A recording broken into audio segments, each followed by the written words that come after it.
નમસ્કાર વિદ્યાર્થી મિત્રો, કેમ છો? મજામાં ને? તો આજે આપણે બોર્ડ પરીક્ષા 2025 માટેના મોસ્ટ આઈએમપી પ્રશ્નો એ પણ ધોરણ 12 જીઓગ્રાફી વિષયની અંદર આપવાના છે।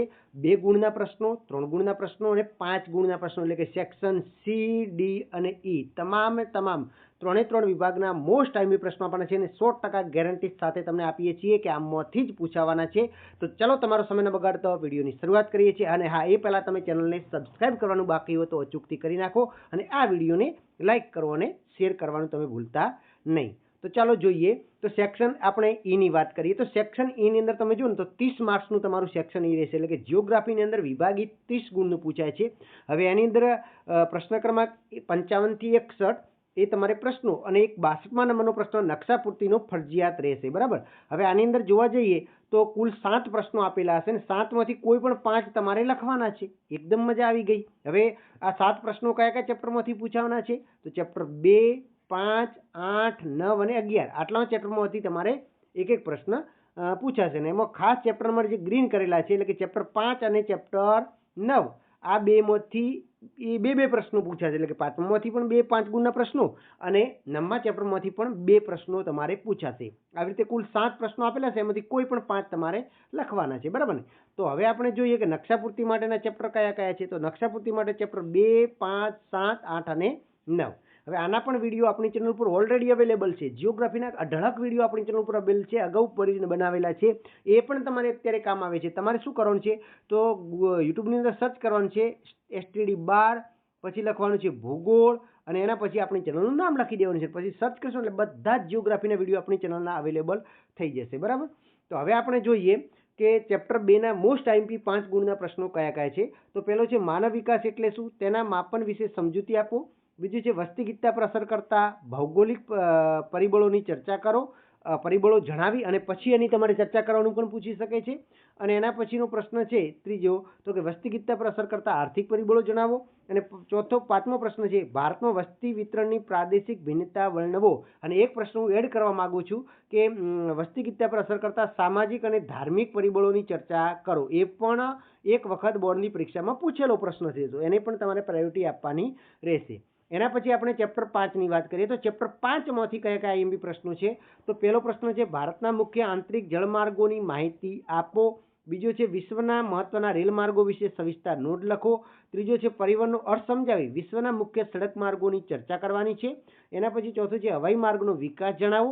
પાંચમું છે સડક માર્ગ ખૂબ મહત્વના માર્ગ છે, કારણ આપવાનું છે। અને છઠ્ઠો પ્રશ્ન છે પનામા નહેર વિશે ટૂંકમાં માહિતી આપો। તો આ ચેપ્ટરમાંથી વારંવાર પૂછાતા જે પ્રશ્નો છે ને એ પ્રશ્નો હું કહું છું। તો એક પહેલો પ્રશ્ન છે, એના પછી એક બીજો પ્રશ્ન છે અને એક ત્રીજો પ્રશ્ન। આ તો પ્રશ્નો રિપીટ વારંવાર થાય છે, તો આ પ્રશ્નોને પહેલી પ્રાયોરિટી આપવાની રહેશે। એના પછી આપણે ચેપ્ટર 8ની વાત કરીએ તો ચેપ્ટર 8ની અંદર પહેલો પ્રશ્ન છે ગેરકાયદેસર વસાહત સમજાવો અને અહીં વસતા લોકોને કઈ સુવિધાઓથી વંચિત રહે છે એ જણાવવાનું છે। બીજું છે ગરીબીનો અર્થ સમજાવો, તેને દૂર કરવાના ઉપાય જણાવો। આ 8મા ચેપ્ટરમાં પણ છે ને બીજા ચેપ્ટરમાં પણ આ જ આ પ્રશ્ન સેમ આવે છે, બરાબર। ત્રીજો છે ગ્રામીણ વસાહત પ્રણાલી વિશે સવિસ્તાર ઉત્તર લખવાનું છે। ગ્રામીણ વસાહત પ્રણાલીના પેટા પ્રકારો તમારે જણાવે છે, ચક્રીય છે, ઉપચક્રીય છે, તારક છે, નિહારિકા છે, એ બધું, બરાબર। પછી શહેરી વસાહત એટલે શું, તેના કાર્યકારિતાના આધારે પ્રકાર પાડવાના છે। પછી આગળ છે એક ગ્રામીણ વસાહત પર્યાવરણીય સ્થિતિ અને ભૌતિક સાંસ્કૃતિક અસરોને પ્રતિબિંબિત કરે છે સમજાવવાનું છે। તો આટલા 8 ચેપ્ટરમાંથી આ પ્રશ્નો ખાસ તમારે કરવાના છે। એના પછી આપણે ચેપ્ટર 9ની વાત કરીએ તો એની અંદર પહેલો છે જળ પ્રદૂષણ સમજાવી તેને નિવારવાના ઉપાયો સૂચવો। બીજો છે સાગરીય સંસાધન સંબંધી સમસ્યાઓ જણાવી તેનો ઉકેલ જણાવો। એના પછી ત્રીજો છે ભૂમિ સંસાધન સાથે જોડાયેલી સમસ્યાઓ સવિસ્તારથી સમજાવો। અને એના પછી ચોથો પ્રશ્ન છે માનવ સંસાધન વિશે માહિતી આપો। પાંચમું છે જળ સંસાધનની પ્રાપ્યતા વિશે વિસ્તૃત માહિતી આપો। છઠ્ઠું છે સંસાધનોના માનવજાત માટે વિવિધ ઉપયોગો ઉદાહરણ સહિત સમજાવો। અને સાતમું છે સંસાધન એટલે શું, તેના પ્રકારો જણાવો। આઠમું છે ખનિજ તેલ અને કુદરતી વાયુ સંબંધિત સમસ્યાઓ અને તેનો ઉકેલ જણાવો। તો આ પ્રશ્નો એવા છે કે જે વારંવાર અમુક રિપીટ થાય છે, એટલે કે 8 પ્રશ્નો તમારે એકદમ મૌલિકતાથી તમે લખી શકો એવા પ્રશ્નો છે। તો 8 પ્રશ્નો ઉપર એક વખત તમારે નજર મારી દેવાની છે। એના પછી આપણે ચેપ્ટર 10ની વાત કરીએ તો ચેપ્ટર 10ની અંદર પહેલો જ પ્રશ્ન છે જળ પ્રદૂષણ અને તેની અસરો વિશે સવિસ્તાર જણાવો। બીજો છે ગરીબીનો અર્થ સમજાવી તેને દૂર કરવાના ઉપાયો જણાવો। ત્રીજો છે ઘન કચરાની સમસ્યાઓ અને તેને દૂર કરવાના ઉપાયો જણાવો। અને ચોથું છે પ્રદૂષણ એટલે શું, પ્રદૂષણના પ્રકાર જણાવો। તો 10મા ચેપ્ટરમાંથી 5 ગુણ માટે આ પ્રશ્નો 5 4 પ્રશ્નો ઉપર તમારે ફોકસ કરવાનું રહેશે। હવે આપણે સેક્શન ડી ની વાત કરીએ તો સેક્શન ડી તમારે 3 ગુણના પ્રશ્નો રહેશે, એટલે કે કુલ ગુણભાર છે 24 ગુણ, એટલે કે 12 પ્રશ્નો આપેલા હશે, એમાંથી કોઈ પણ 8 પ્રશ્નો તમારે લખવાના છે. પ્રશ્ન ક્રમાંક 43 થી 54 આપેલા હશે, એ સેક્શન ડી ના હશે, એટલે કે 12 પ્રશ્નો આપેલા છે, એમાંથી કોઈ પણ 8 તમારે લખવાના છે. આમ 24 ગુણનું તમારે સેક્શન ડી રહેશે. હવે એના માટેના ચેપ્ટરો કયા છે તો ચેપ્ટર 1, 3, 4, 5, 6, 7, 10, 11, 12 અને 13 આટલા ચેપ્ટરમાંથી તમારે પૂછાય છે. બરાબર.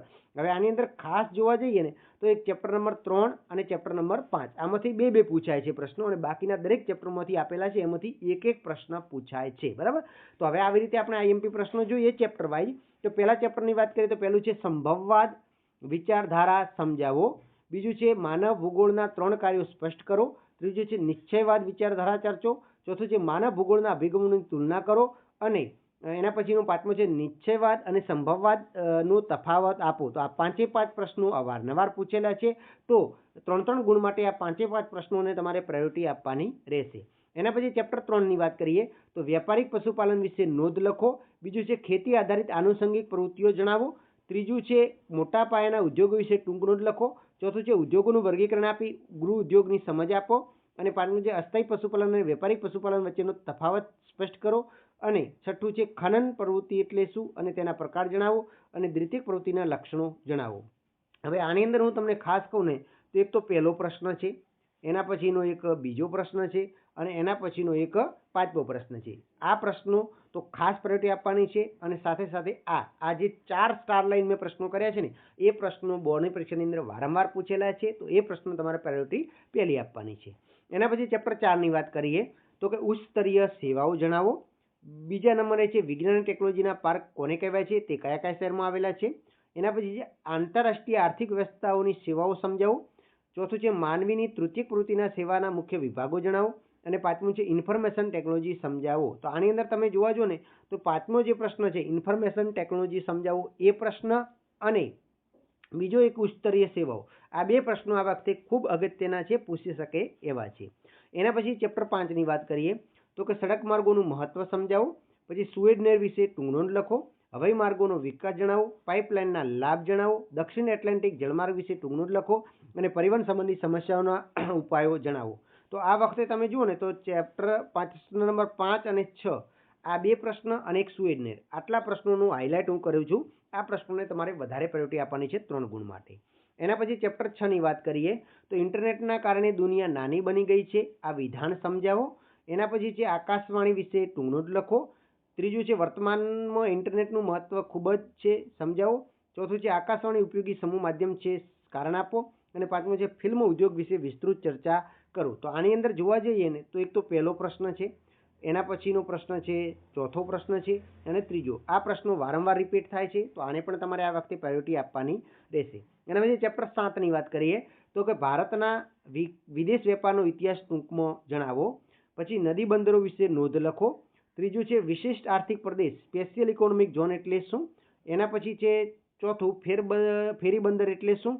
અને 5મું છે ભારતના વિદેશ વેપારની બદલાતી તરા સમજાવો. તો આ વખતે તમે જુઓ તો એક વિશિષ્ટ આર્થિક પ્રદેશ એટલે કે સ્પેશિયલ ઇકોનોમિક ઝોન અને ભારતના વિદેશ વેપારની બદલાતી તરા આ 2 પ્રશ્નો હું હાઇલાઇટ કરું છું, એને વધારે તમારે પ્રાયોરિટી આપવાની છે. એના પછી ચેપ્ટર 10 ની વાત કરીએ તો ભૂમિ પ્રદૂષણ એટલે શું, તેની અસરો જણાવો. બીજું છે ગંદા પાણીના નિકાલની સમસ્યા જણાવો. જૈવિક કચરામાં શાનો સમાવેશ થાય છે. ચોથું છે ધ્વનિ પ્રદૂષણની અસરો જણાવો. અને 5મું છે પ્રદૂષણ અટકાવવાના ઉપાયો જણાવો. તો 5 પ્રશ્નો અવારનવાર પૂછેલા છે, તો 5 પ્રશ્નોને પ્રાયોરિટી આપીને તૈયારી કરવાની રહેશે. ચેપ્ટર 11 ની વાત કરીએ તો માહિતી મેળવવાના સ્ત્રોત જણાવો. પછી ભારતના સત્તાવાર નકશા પ્રકાશિત કરતી સંસ્થાઓ જણાવો.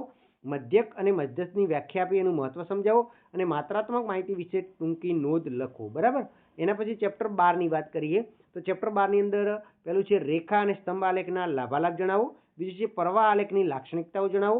પછી ત્રીજું છે આંકડાકીય માહિતીનું મધ્યસ્થ શોધવાનો છે, અને નીચે માહિતી આપેલી એનો તમારે મધ્યસ્થ શોધવાનો છે. પછી વિભાજિત વર્તુળ આલેખ તમારે માહિતીને આધારે તૈયાર કરવાનો છે. વિભાજિત વર્તુળ આલેખ પદ્ધતિ વિશે તમારે માહિતી આપવાની થશે. અને પ્રવાહ આલેખની લાક્ષણિકતાઓ જણાવો. તો જો આની અંદર હું તમને કહું છું 5 પ્રશ્નો આપેલા છે, તો એની અંદર તો એક પ્રશ્ન છે આ બીજો પ્રવાહ આલેખની લાક્ષણિકતા, અને એક પ્રશ્ન આ છે વિભાજિત વર્તુળ આલેખ. બરાબર. આ 2 પ્રશ્નો વધારે પ્રાયોરિટી, અને મધ્યસ્થ અને મધ્યકનો એક તો પ્રશ્ન દાખલો પૂછવાનો છે, તો આ તો એક ફિક્સ થયેલું છે. બરાબર. હવે આ જે પ્રશ્નો છે એ તમારે પ્રાયોરિટી આપીને તૈયારી કરવાની રહેશે. હવે આપણે ચેપ્ટર 13ની વાત કરીએ તો ગ્લોબલ પોઝિશનિંગ સિસ્ટમ એટલે કે જીપીએસ વિશે માહિતી આપો. પછી કમ્પ્યુટરની મદદથી સ્તંભ આલેખ કેવી રીતે તૈયાર થાય છે તે સમજાવો. બીજું છે જીપીએસના ઉપયોગ સમજાવો. અને ચોથું છે કમ્પ્યુટરને કારણે નકશા નિર્માણમાં થતા ફાયદા જણાવો. તો આ 4 પ્રશ્નો ચેપ્ટર 13માંથી 3 ગુણના તૈયાર કરી દેવાના રહેશે. હવે આપણે સેક્શન સી ની વાત કરીએ તો સેક્શન સી તમારે 16 માર્ક્સનું રહેશે. એટલે કે એની અંદર પ્રશ્ન ક્રમાંક 41 થી 42 હશે. કુલ 12 પ્રશ્નો આપેલા હશે. એમાંથી કોઈ પણ 8 લખવાના છે. 2 ગુણના પ્રશ્નો. આવી રીતે 16 ગુણ તમારે થઈ જાય. 8 દુ 16. બરાબર. હવે આના ચેપ્ટરની આપણે વાત કરીએ તો ખાસ કયા કયા ચેપ્ટર છે તો ચેપ્ટર જોવા જઈએ ને ચેપ્ટર 2, 3, 4, 6, 7, 8, 9, 10, 11 અને 12 આટલા ચેપ્ટરમાંથી તમારે 2 ગુણના પ્રશ્નો પૂછાશે. હવે આની અંદર ખાસ આપણે તો હું તમને કહું કે કયા ચેપ્ટર ખૂબ અગત્યના છે તો તમારે 6 પ્રશ્નો તો ચેપ્ટર નંબર 3માંથી 2, ચેપ્ટર 8માંથી 2 અને ચેપ્ટર 11માંથી આટલા 3 ચેપ્ટરમાંથી 6 પ્રશ્નો તો આવવાના છે ફરજિયાત. તો 3 ચેપ્ટર તો તમારે તૈયાર કરી દેવાના છે અને એ 3 ચેપ્ટરના જ હું તમને આઈએમપી આપું છું. બરાબર ને. બાકીના ચેપ્ટર તમારે તમારી રીતે કરી દેવાના છે. પણ આ 3 ચેપ્ટરના વારંવાર બોર્ડની પરીક્ષામાં પૂછેલા 2 ગુણના પ્રશ્નો આઈએમપી જોઈએ તો એની અંદર જોઈ શકો છો 11 પ્રશ્નો ખાસ છે. બરાબર ને. તો આ એની અંદર પહેલો છે ખનન એટલે શું, તેના પ્રકારો લખો. બીજું છે ગૃહ ઉદ્યોગ એટલે શું, તેમાં કઈ ચીજો તૈયાર થાય છે. એના પછી છે ઉદ્યોગ એટલે શું. એના પછી દ્વિતીયક પ્રવૃત્તિના લક્ષણો જણાવો. એના પછી 5મું છે વહીવટીય કેન્દ્ર એટલે શું, તેના ઉદાહરણ આપો. પછી ભારતમાં શહેરી વસાહતના માપદંડ કયા કયા છે. છૂટી છવાઈ માનવ વસાહતોના લક્ષણ આપો. પછી માહિતીનો મધ્યક શોધવાનો પૂછાય અથવા તો માહિતીનો બહુલક. આ 2 તો ખાસ પૂછાય છે. બહુલક અને મધ્યકવાળા તો તૈયાર કરી દેવાના છે. પછી સમષ્ટિ ઉદાહરણ આપી સમજાવો. અને અહીંયા તમારે મધ્યક અને મધ્યક શોધવાનો છે આપેલી માહિતીના આધારે. તો આટલા પ્રશ્નો હું તમને આપું છું. 11 પ્રશ્નો તમારે તૈયાર કરી દેવાના છે 2 ગુણ માટે. બરાબર. આઈ હોપ કે આ વિડીયો તમને પસંદ આવ્યો હશે. તો લાઈક અચૂક કરવાની છે અને કમેન્ટ પણ કરવાની છે કે વિડીયો કેવો લાગ્યો છે. આપણે છેલ્લા 3 વર્ષથી બોર્ડના વિદ્યાર્થીઓને તૈયારી કરાવી છે અને 3 વર્ષથી જે કંઈ આઈએમપી આપી છે એમાંથી 95% આજુબાજુ આપણું આઈએમપી આપેલામાંથી જ પૂછાય છે. 2-4% આગળ પાછું થાય છે. એટલે આ વિશ્વાસ કરીને તમારે તૈયારી કરવાની છે. મહેનત તમારે કરવાની છે. માર્ગદર્શન અમારું છે. તો તમારી મહેનત તમને 100% પરિણામ સુધી પહોંચાડશે. જય હિન્દ. જય જય ગરવી ગુજરાત.